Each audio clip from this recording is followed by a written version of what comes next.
Assalamualaikum warahmatullahi wabarakatuh. Kembali lagi bersama saya Muhammad Novel Fadilah dari jurusan Komunikasi Penyiaran Islam kelas 4C.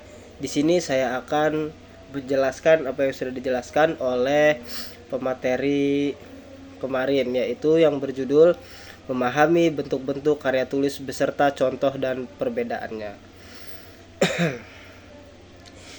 Yang pertama, di sini ada pengertian artikel, makalah opini, esai, fitur, dan news.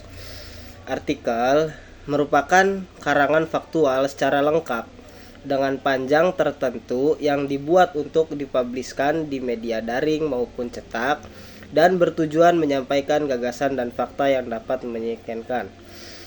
Makalah opini menurut Kamus Lengkap Bahasa Indonesia diartikan sebagai pandangan seorang tentang suatu masalah, pendapat, dan pendirian. Dalam konteks ini, apa yang dimaksud tulisan opini di media massa? Pada lazimnya, opini diletakkan pada artikel ilmiah populer yang dimuat di media massa. Kemudian, esai. Esai dikenal sebagai sebuah genre karangan setelah Michel de Montaigne menerbitkan tulisannya pada 3 jilid berjudul Essays yang terbit pada tahun 1580. Kemudian futur.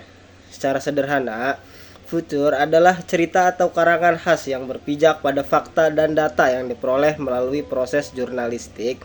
Disebut cerita atau karangan khas karena futur bukanlah penuturan atau laporan tentang fakta secara lurus atau lempang, sebagaimana dijumpai pada berita langsung.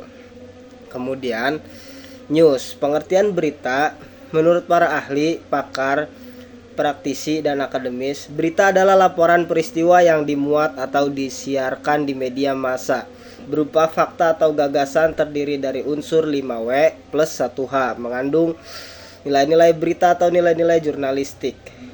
Jenis-jenis bentuk kepenulisan dan contohnya. Yang pertama, berdasarkan penulisnya. Jenis artikel yang berdasarkan penulisannya dibagi menjadi dua, yaitu artikel redaksi dan artikel umum. Berikut adalah penjelasannya. Yang pertama, artikel redaksi atau adalah dan opini yang ditulis secara ringkas, logis, dan menarik. Dimaksudkan untuk mempengaruhi opini atau menawarkan interpretasi atau sebuah berita yang cukup menonjol sehingga sebagian besar pembaca surat kabar memperhatikan makna dari berita tersebut. Artikel ini dibuat oleh tim redaksi.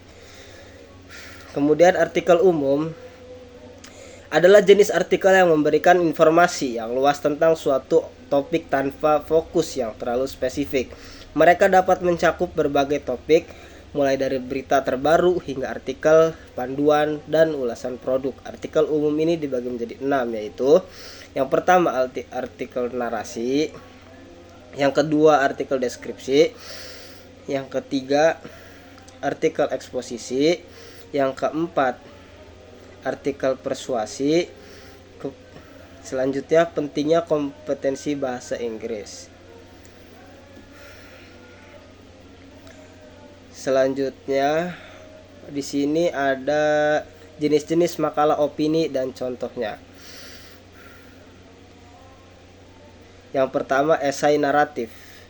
Biasanya digunakan untuk mengungkapkan pendapat pribadi penulis yang bertujuan untuk menceritakan sesuatu peristiwa yang terjadi. Peristiwa tersebut bisa berupa pengalaman dari sang penulis maupun pengalaman dari orang lain.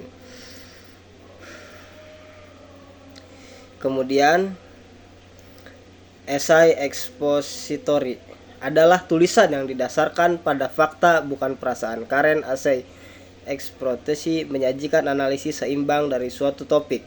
Pada esai, penulis dapat menjelaskan atau mendefinisikan suatu topik menggunakan fakta, data, serta contoh.